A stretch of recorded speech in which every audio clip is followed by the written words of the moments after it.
sini, dari tempat saya berada itu cuma sekitar 5 menit lah kalau naik mobil, dekat sekali itu.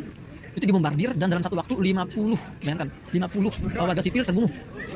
Dan korban-korban terbunuh itu dibawa ke sini, ke rumah sakit. Dan saya menyambut, saya melihat, bahkan saya sholat jenazah saat itu. Saking banyaknya korban yang datang ke sini, itu ruang jenazah itu nggak cukup ya. Jadi mayat-mayat itu digeletakkan di jalan-jalan, di trotoar, ada juga di rumput. Seorang anak usia 6 tahun yang saya tanya tuh orang tuanya, namanya itu Diab Abul Bait. Ya, Diab Abul Bait. Itu terpaksa dikafani dan diletakkan di atas rumput karena ruang jenazah tidak mampu menampung jumlah korban yang datang sebegitu masifnya gitu ya. Nah, juga selain masjid, mereka juga mentarget tadi pasar, kemudian juga mereka mentarget bahkan perkantoran, juga mentarget sekolah-sekolah ya. Ini dunia bungkam gitu loh. Kalau bukan kita yang menyuarakan, siapa lagi teman-teman? Ini sudah saatnya kita semua buka suara lah. Kita nggak boleh diam. Kita nggak boleh diam di depan sebuah kejahatan, karena diamnya kita di depan sebuah kejahatan adalah sebuah kejahatan. Ya. Dan korban yang tadi saya sebutkan itu teman-teman, ya 560 korban tewas atau korban meninggal dari kalangan Gaza ini akan terus bertambah angkanya, melihat banyak korban-korban yang masih belum bisa dievakuasi dari reruntuhan rumah yang hancur. Sementara sampai detik ini itu dentuman bom masih terus terjadi, serangan udara belum juga selesai, masih terus menghujani sejumlah wilayah di jalur Gaza. Dan korban luka juga kemungkinan masih akan bertambah, dan kita juga belum melihat masih akan adanya tanda-tanda akan berhenti. Bahkan ya, yang kita dengar itu kapal induk angkatan milik, bahkan yang saya dengar itu kapal induk militer angkatan laut. Bahkan yang saya dengar itu kapal induk militer Amerika yang membawa 5.000 Navy atau 5.000 angkatan laut mereka, dan juga membawa pesawat tempur, membawa senjata berat. Itu sudah mendekati wilayah Palestina untuk membantu Israel melakukan serangan masif ke Gaza. Berita juga saya baca tadi pagi, 300.000 tentara cadangan Israel itu sudah dipanggil untuk bersiap siaga memasuki wilayah jalur Gaza secara darat, gitu kan. Ini benar akan sangat berat sekali teman-teman ke depannya. Kita nggak tahu bagaimana nasibnya. Untuk pasokan logistik sudah dihentikan oleh Zionis, ya, perbatasan sudah ditutup, listrik juga sudah ditutup. Jadi kita sekarang lagi krisis listrik ini, internet juga, komunikasi sudah juga dibatasi, dan juga bahan bakar juga dibatasi, logistik sudah tidak bisa masuk lagi sejauh ini. Jadi ya sekarang tersedia adalah logistik ada di gudang para supplier pedagang Gaza. Artinya memang akan ada genosida, akan ada pembantaian besar, dan kami juga sudah dihubungi oleh pihak KBRI untuk segera dievakuasi. Namun saya belum dengar ya. Tapi nggak jauh tuh.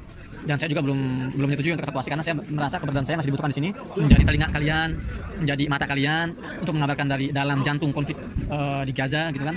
Karena kalau bukan saya yang menyampaikan kebutuhan kami ini, saya khawatir sumber-sumber itu dimonopoli oleh media-media barat yang senang memelintirkan narasi-narasi tentang Gaza. Ya, makanya saya aktif ya, dengan segala risikonya saya aktif menyampaikan informasi ini agar berusaha memberikan informasi yang subjektif, yang objektif. Saya berusaha memberikan informasi yang objektif. Ya, kalian bisa lihat sendiri, saya tampilkan visual-visual itu di Instagram atau bahkan di YouTube sini. Saya sampaikan kondisinya hari per hari, gitu kan. Ya, saya berusaha untuk merangkum semua kejadian hari ini untuk saya sampaikan kepada kalian semua, gitu ya. Meskipun ya saya tahu ya risikonya tidak sembarangan, risikonya nyawa kita, tapi ini adalah sebuah perjuangan. Ani das bebas. Yes, yes. Ya, risikonya besar. Maka dari itu teman-teman, saya berharap kolaborasi antum semua. Ya, kalau saya di sini istilahnya mempertaruhkan nyawa kami, ya antum di sana hanya mempertaruhkan apa sih? Jempol-jempol antum lah. Mungkin capek sedikit tapi nggak apa, yuk kita share di video ini, gitu kan. Dan juga tidak lupa saya ingin mengajak teman-teman semua untuk terus berdoa, memanjatkan doa di setiap salat antum semua, untuk kita semua di sini. Doakan agar para pejuang-pejuang yang masuk ke wilayah perbatasan luar itu, ke wilayah Zionis itu, semoga Allah kuatkan, Allah berikan bantuan dari langit, dan semoga Allah berikan kesabaran ekstra, gitu kan. Dan itu harus tahu teman-teman, para pejuang Gaza yang merangsak masuk ke wilayah Israel itu mereka sudah mempersiapkan diri nggak akan kembali, gitu. Jadi mereka seperti kami kezetek, gitu ya. Ya, tapi ya alhamdulillah sebagian mereka ada yang berhasil kembali ke Gaza dengan membawa berbagai banyak tawanan, gitu kan. Itulah perjuangan mereka dengan darah, dengan nyawa. Ibu-ibu di Gaza juga mengorbankan anak-anaknya ya, yang terkena bom, suaminya yang terbunuh. Pengorbanan antum nggak banyak, teman-teman. Doakan, bantu share semua kabar-kabar ini. Jangan mau dunia berita ini dimonopoli oleh media-media barat yang memang sengaja menyebarkan Islamofobia dan sengaja membuat narasi-narasi yang rancu dan dungu, gitu kan, yang akhirnya dimakan oleh para buzzer Zionis hidung pesek seperti Abu Janda di Indonesia, dan akhirnya didengar oleh sebagian masyarakat Indonesia, gitu loh. Kita harus counter itu semua, kita harus lawan itu semua dengan menyebarkan berita yang up to date dan aktual langsung dari Gaza, Palestina, gitu loh. Ya, saya kolaborasinya. Jadi itu yang pertama, doanya teman-teman. Kedua, bantu sebarkan informasi ini. Dan yang ketiga, materi. Ya, saat ini Amerika nggak malu-malu loh mengirimkan materinya. Negara-negara Eropa itu nggak malu-malu mengirimkan materinya, teknologi untuk Israel yang jelas-jelas membantai. Kita ngapain malu-malu? Kita ngapain ragu-ragu? Saya sendiri mengatakan saya nggak akan malu kalau saya harus mengemis untuk Palestina. Saya nggak akan malu, itu loh. Karena bagi saya itu sebuah kehormatan. Saya lebih baik saya mengemis daripada orang Palestina yang meminta kepada saya. Jangan tunggu mereka mengemis, jangan biarkan mereka meminta. Saya siap menjadi pengemis untuk Palestina, untuk bisa melihat mereka makan dengan sampai kenyang, ingin melihat mereka itu bisa bertahan di musim dingin dengan baju-baju hangat, itu kan, agar mereka bisa berobat dengan obat yang kita sediakan, agar mereka bisa minum dengan air minum yang kita sediakan. Itu sebuah perjuangan juga bagi kita, teman-teman, gitu. Jadi antum di Indonesia bukan antum tidak bisa berjuang, antum bisa berjuang dengan apa? Dengan bantuan tadi itu, doa, kemudian informasi dan materi. Itu kalau antum punya materi tambahan, antum berbagi dengan nasi terbaik. Kalau antum nggak punya, antum ikut bersama saya menjadi barisan orang-orang yang mengemis untuk Palestina. Untuk Palestina, saya nggak apa-apa dikatakan pengemis, tapi untuk Palestina, untuk menjaga agar Palestina tetap tegar. Ya, mereka ini orang terhormat yang sedang mempertahankan kehormatan kita semua. Mereka ini orang pemberani yang sedang mempertaruhkan nyawa mereka untuk kehormatan kita semua umat Islam.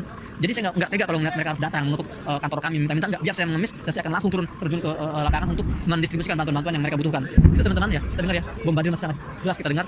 Ya Allah, ya Allah. Oke teman-teman, demikian untuk update hari ini, semoga bermanfaat. Saya dari Gaza, Muhammad Hussein melaporkan. Jangan lupa share video ini. Assalamualaikum warahmatullahi wabarakatuh.